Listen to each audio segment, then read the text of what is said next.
and I'm pretty well happy with it.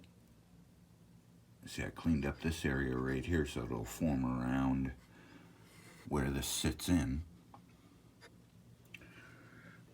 So we're going to move on to taping this off now and painting it. I got a lot of this shape with my Dremel. I do recommend picking up one if you do not have one, because you can do a lot with these.